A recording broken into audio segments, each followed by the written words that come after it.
Welcome to Bowl Game Radio. They reverse it to Shipley. Now he's going to throw the ball to Ash at the 5, to the goal line. Touchdown, Texas. A little razzle-dazzle. With Bruce Binkowski and Mark Neville. Moves it downfield, got a receiver there. Caught at the 15, 10, 5. He scored. Bowl Game Radio on San Diego's sports leader, the mighty 1090.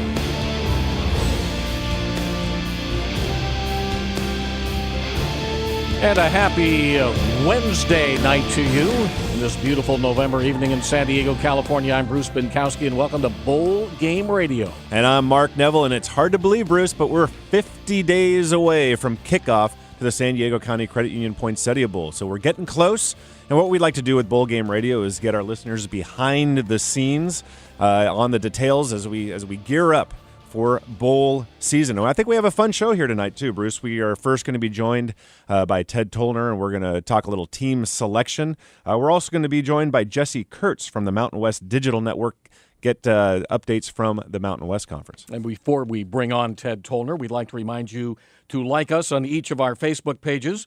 Do I have a Facebook page? Or you mean the Bowl Game Facebook page? Yes. Okay, good. Yes. And follow us on Twitter at Poinsettia Bowl, at Poinsettia Bowl, and at Holiday Bowl Game. And we had some news today that we'll talk about later about future Poinsettia Bowl matchups starting in 2014 through 2019. But I think we get started with our team selection update. And if you'd like to call in, here are the call-in numbers. Anytime this hour, 858-457-1090, 858-457-1090, or toll-free, 877-792-1090. And guess what, Bruce? What? Whoever we talk with on the air is going to get a $25 gift card to one of our sponsors, Tilted Kilt. Oh, that's a great deal. Exactly. Great so somebody deal. calls in and we talk to you on air, you're getting a $25 gift card to the Tilted Kilt. All right. So with that, let's go into our first segment, and it's the team selection update. And we're happy to be joined by Coach Ted Tollner. Ted, welcome to the program once again.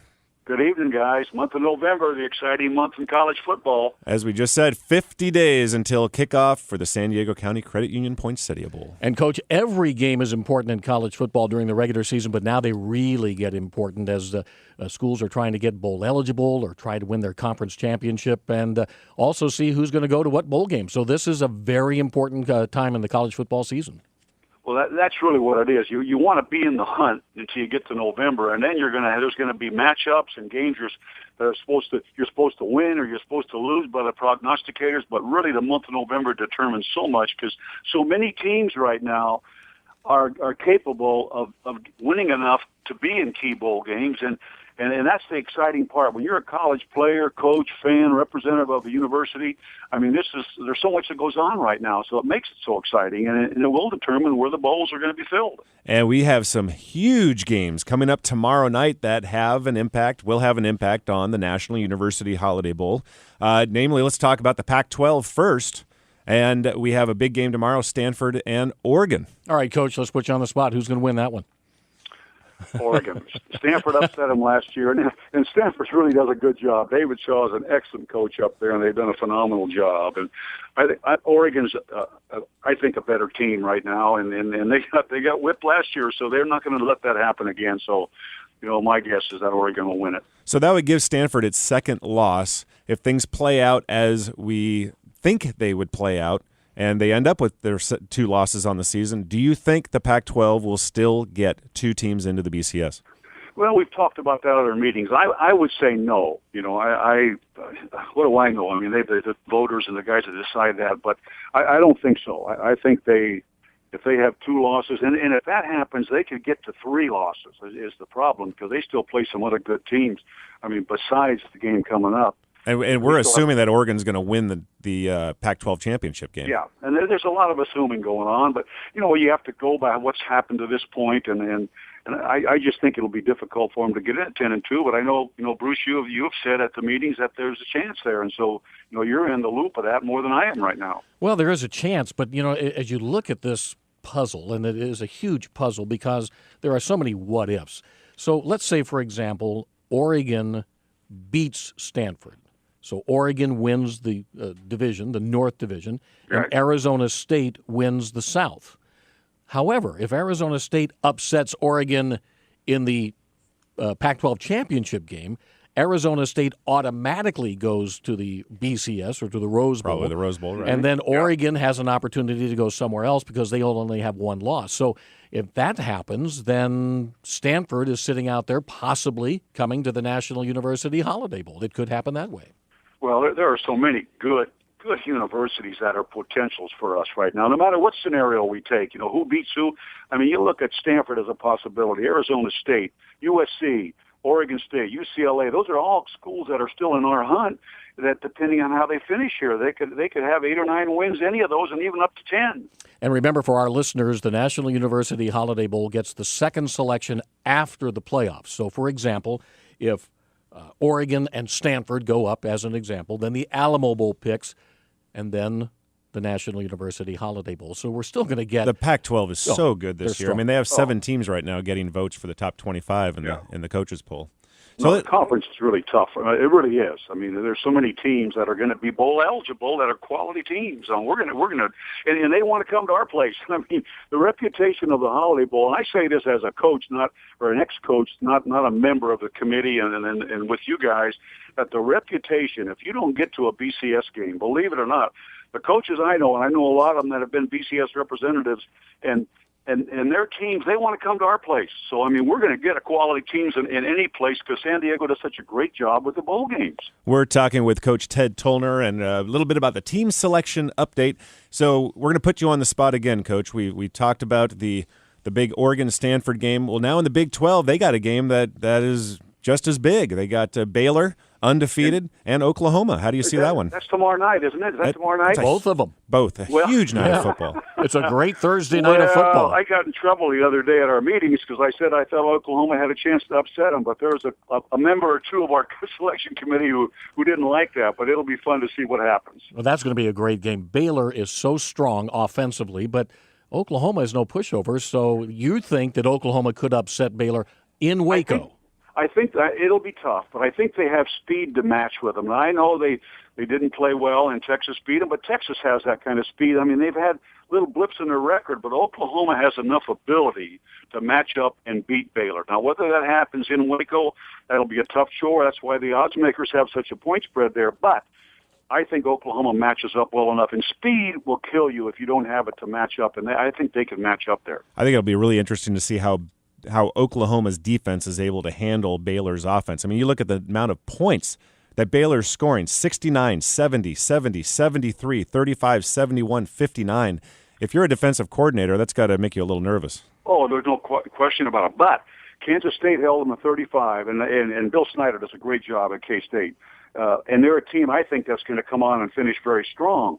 But to me, it was an indication a quality team that has good players can hold them down and keep them respectable. Now, respectable have to mean 30, so you've got to match them and get into 30s yourself.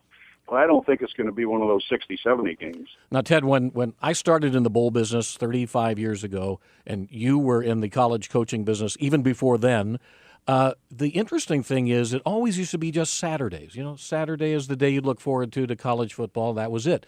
Now you can watch college football, especially this time of year, every night of the week, Tuesday through Saturday, and Sunday nights too. Well, I like to say, especially this time of year, but there was games last night, tonight, Thursday night, I mean, every night of this week, there are, and it happens now as they spread out these critical games that are going to mean so much to the university and the players that are fighting, because bowl games are a big deal. They really are. I mean, it doesn't have to be the national championship bowl game, but going to a bowl game and going to a city like San Diego and be involved, it's a big deal. And it's an exciting time, and they're trying to spread out these games on TV now so people can have a look at the different teams that are in the hunt. Now, let's talk about it as a coach. You have Saturday games, then all of a sudden you're going to get a Tuesday night, a Thursday night, a Sunday night. Does that affect your coaching at all, your planning? How does that work? It definitely does. I mean, your routine has totally changed, but it happens for both teams. So, but the routine of preparation is so systematic when you play the same day of the week. I mean, what you do the day after a game, the next day, and the lead up before the game. I mean, there's a routine. Now, all of a sudden, you may play a game, and you may only have four days to get ready for the next one. So you have to you have to carry over some of your game plan from your last game, and then hopefully maybe if you had a bye week, you prepared a little bit for that team that you're going to have a short week. But the routine is out the window, and how you adjust to that routine is critical in handling the win-loss part of it, because sometimes that can affect some teams more than others, regardless of personnel. So it's a real key issue. And, Coach, we want to bring in one of our listeners now. We have Ed from the East County wants to give his 2 cents on the team selection for this year's National University Holiday Bowl. Ed, welcome to the program. You're on with Bruce Mark and Coach Tollner. Come on, Ed. Ed, are you there? You got to give us an opinion or you're off. Hold it. And Ed is 1, 2, 3. There, I'm there. All right, Ed. Hello. Nice to hear from you, Ed. So what are your 2 cents on this year's National University Holiday Bowl? Well, I've been following it, and I remember the great matchup you had. We had Brigham Young, and the time that they threw that last-minute touchdown, and it was a touch and go, score.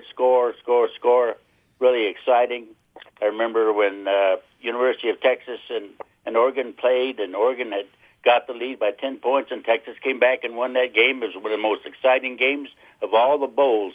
And I just want to hand it to you guys, to Bruce and to Ted and all that. You guys do a fantastic job in organizing, and I think you make one of the bowls the best one as far as the Holiday Bowl is concerned. Well, that is so nice. And thank you so much. And you're talking about the 1980 game when BYU rallied and with scoring. They were down 45-25 with 3 minutes and 58 seconds left in the game to come back and beat SMU 46-45.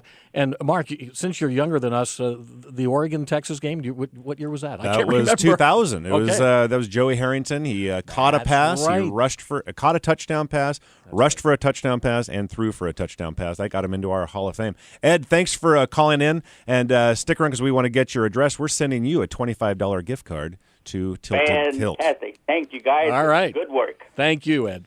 So, Bruce, back to Coach Tollner, and we have all these multiple games now that are throughout the week. And Coach, we're really curious what the difference is between coaching now and as opposed to when you were a head coach. And most interesting to us, I think, is striking that balance. It seems like now you hear about coaches that are sleeping in their offices. They never go home. Was it like that back when you were a head coach as well? Well, it depended who I worked for and whether I was in charge or whether I worked for somebody else. But I think it's more demanding now. I think what's happened is that some of the guys that have had success, whether it be the NFL or the college ranks, working all these hours, and so you almost feel like you can't get behind on that. And so there's a little bit of doing what the Joneses do approach, but I still believe there's a point of negative return. There are guys out there that keep some normal hours, so to speak, where you're not there around the clock and where you have some energy in the day. So, but I really do think the trend is more demanding now than it used to be. But there's a point there where it's a diminishing return. And I think the good head coaches, they know, hey, it's time. Get out of here. Get home and see your family and get back here, and we'll go to work with some energy tomorrow. So there's a point, even though there are more guys sleeping, like you say, at the office. I think there's a line there that you got to be careful of. But you didn't do that when you coached at BYU because BYU does not work on Sundays. No. The coaches don't work. It's family day. So how does that work? Look at LaReca. Well, I mean, that was Lavelle's approach. I mean, he that was him, and I'm very good friends with Lavelle, and he wanted the church, kind of mandated the Sunday where you go, and I was not LDS, so I could go in the office and work some, but Lavelle still said at a certain hour at night he wanted you out there. I want energy, I want enthusiasm. If we can't get it done in these hours, then we're not doing a very good job, and it obviously worked for him. And there's still guys out there like that, but there are more guys the other way that are working around the clock and not necessarily all getting a positive return, by the way. And Ted, when you were in charge, when you were the head coach, did you send your guys home and say, enough's enough, or did you work those long hours? No, well, we were long hours, but there was a time I said, no, we got to get out of here now. I mean, I was not into sleeping at the office. I was not going to do that. I didn't believe in that, and obviously there's been a lot of guys having more success than I have, so I don't know how you measure all that, but I believe that there was a point you need to get out of there and get home and be with your family a little bit and come back early in the morning. So I would be in the middle somewhere. I was not in that work and sleep for 5 hours at the office and go back and work the other 19. It was a little more than that 15, 16-hour day, but still long.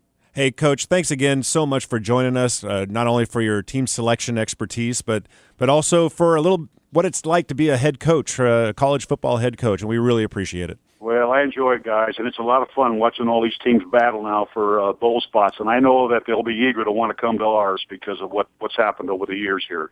All right, well, thanks again, Coach. We'll talk to you very soon. Take care, guys. Bye-bye. Thanks, Coach. All right, Bye. And so we have a couple calls that we'll get to right after the break, okay?